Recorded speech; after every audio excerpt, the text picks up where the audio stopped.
Assalomu alaykum, hurmatli Uyg'ur TV ko'ruvchilar. Uyg'ur televiziyasining kundalik xabarlarini ko'rishinglarni qarshi olamiz. Xitoy hukumatı Yakandagi Do'xan Pasha qadimiy mozorligini jiddiy yutkimoqda.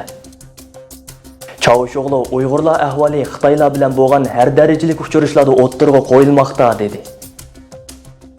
Hong Kong soqchilari namoyishchilarga tahdid solmoqda. O'zbekiston erkin iqtisodiy rayonni qurmoqchi.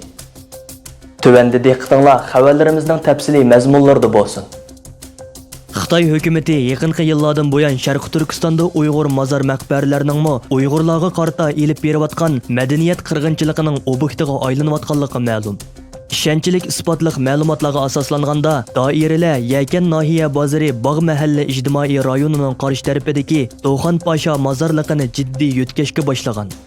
Mazkur qadimiy mozorlikni o'z ichiga olgan, uning atrofidagi Yarkanning qadimiy shahar sepili, ya'ni Xoniqa darvozasi va uning atrofidagi 1000 yillik tarixga ega qadimiy mahallalarning chiqib tuzlanayotganligi oshkorlangan. Atalmış Şinjan yerlik hukumatlari bu yil 7-iyul iyida Yakan nahiya bozorlik hukumatga qarashliq Bog' mahalla komiteti, Bog' mahallasi aholi komitet uduldagi Do'xan Pasha qabristonligini yutkash haqida jiddiy uqtirish chiqarib, aholi komitet qo'rusi va mahalla ichidagi ommaviy so'rovlarga choplab qo'ygan. Uqtirishda Do'xan Pasha qabristonligining udonliq hissi 12-kanat 4-qabristonlikka yutkiladiganligi, qabri egalarining 2019-yili 7-iyun kunidan 19-iyun kunigacha, ya'ni 2 haftaga yetmagan vaqt ichida jasad so'ngaklarini yutkab ketishi, vaqtida yutkamaganlarning oqibatiga o'zi ega bo'ladiganligi ogohlantirilgan. Google, Baidu qatorliq to'g'ri xarita sahifalaridan o'rin belgilashi natijasida topgan suratlardan Do'xan Pasha mozorligi va uning atrofidagi turalg'u uylar chiqib etilganligi ma'lum bo'lgan. Chiqib tuzlangan bu tavallikda jam'i 4 masjid, 2 mozorlik bor bo'lib, biridal Do'xan Pasha mozorligi ekan. Xabardor kishilarning bildirishicha, chiqilgan bu rayonda taxminan 1000 dan ortiq shaxsiy turalg'u borligi. Shundaqla Yakan nahiya bozorining Koni shahar rayoni tavallikida bo'lib, shimol tarafi 1000 yillik tarixga ega Yakan jami masjidiga 500 metrlik keladiganligi. Mazkur mahallada Saidiya davrlarida barpo qilingan bir gul bog'chisi bo'lganligi, atrofida nurg'un omutliq, anorliq bog'lar bo'lganligi, mahalladagi kishilarning ota miros qo'rolari asosan bog'voronlik va go'zal bo'lganligi uchun Bog' mahalla deb atilib kelganligini bildirgan.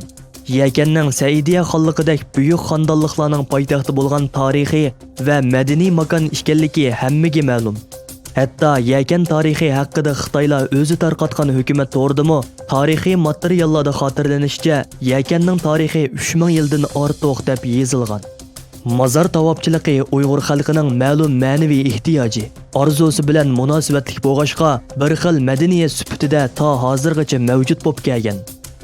Xitoy hukumatı Sharq Turkistondagi musulmon Turkiya xalqlarini keng ko'lamli tutqun qilib, lagerga qamash bilan birga ularga tava moddiy va ma'naviy madaniyat sohasida umumyuzli xitoylashtirish harakati qo'zg'agan bu mezgillarda musulmon qabristonliklarini yutkash, qabrlardagi gumbaz, oy yulduzlarni chiqib tashlash, qabrlarning islomiy xosligini butunlay yo'qotib kelmoqda.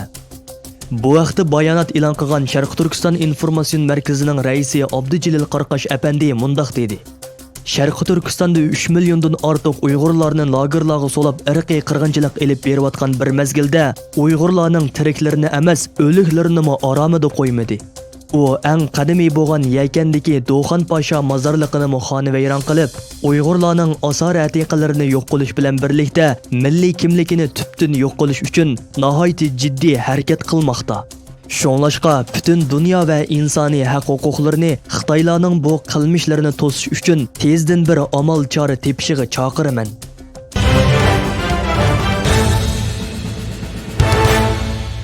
Erkin Asiya radiosi xabarida Turkiya tashqi ishlar ministri Mavlud Çavuşoğlu Uyg'ur masalasining Xitoy bilan bo'lgan har darajalik uchrashuvlarda o'ttirg'a qo'yilayotganligi, bu masalaga Birlashgan Davlatlar Tashkiloti va rayon xarakterlik sahnalarda yaqindan diqqat qilayotganligini, Uyg'urlarning o'zi turishliq davlatlarda tinch va xotirjam yashashiga kafolat qilinishi Turkiyaning davlat siyosati ekanligini bildirgan. Çavuşoğlu bu so'zlarni Turkiyadagi İYİ Partiya parlament a'zosi İsmail O'xning uningga sungan tilak xatiga bergan javobida ta'kidlagan.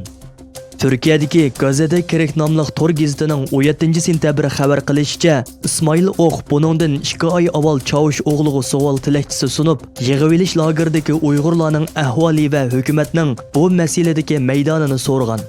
Chavush o'g'li Ismoil O'qib bergan javobida, chet davlatlardagi irqdosh va tuqqanlarimizning aloqador davlatlar bilan hamkorlik asosida til, din va madaniyatini qo'g'dab, tinchlik va xotirjamlik ichida yashashiga kapolatlik qilinishi hukumatimiz yo'lga qo'yib kelayotgan davlat siyosatidir.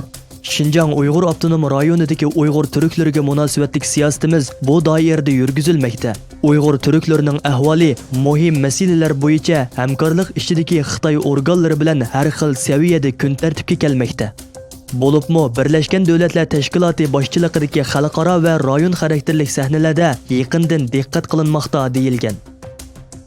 Lekin xabarda Chavush o'g'li Uyg'urlarning tinch va xotirjam yashashi davlat siyosatimiz degan bo'lsa-mu, biroq Xitoy hukumati tarbiyalash lagerlari deb kelayotgan yig'ilish lagerlarida ziyolilar, ilmiy tadqiqotchilar, san'atchilar va yozuvchilarni o'z ichiga olgan necha millionlagan Uyg'urning tutib turilayotganligi va qo'rlashga uchrayotganligi ta'kidlanib, Chavush o'g'lining bergan javobi tanqidlangan.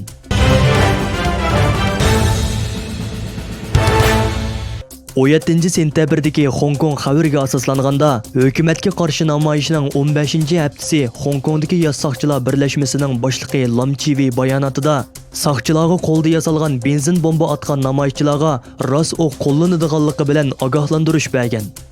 Namoyishchilarni isyonchilar deb tilga olgan Lam, soqchi birligining to'plam shaklda isyonchilar tarafidan qo'lda yasalgan benzin bomba bilan tahdid qilinganligini, Şoň soqchilarning bu harakatni to'xtatish uchun rost o'q va shuningga o'xshagan qurollarni qo'llanadiganligi bilan ogohlantirgan.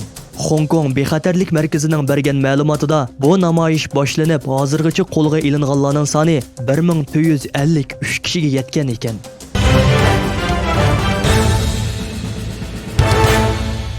O'zbekiston har turli boj va tamojna beji ilinmaydigan erkin iqtisodiy rayoni qurmoqchi ekan. O'zbekiston Adliya Ministerligi axborot vositalari ishxonasi tarafidan e'lon qilgan bayonotda O'zbekiston Prezidenti Shavkat Mirziyoyev Qashqadaryo shahrida erkin iqtisodiy rayonining qurilishiga aloqador qarornoma imzolab, erkin iqtisodiy rayonida qo'shilma qimmat yanada yuksak saviyaga yetkaziladi ekan.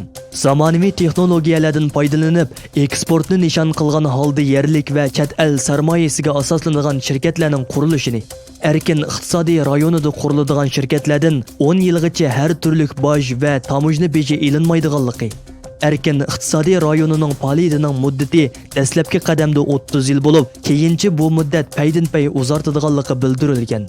Erkin iqtisodiy rayonida quriladigan shirkatlar import qiladigan xom ashyo, material va zapas zapchas qatorliqlardan tamojna beji ilinmaydi ekan. Xabarlarimizni ko'rguninglarga rahmat. Ko'rishgacha omon bo'linglar. Xayr xo'sh, Allohga omonat.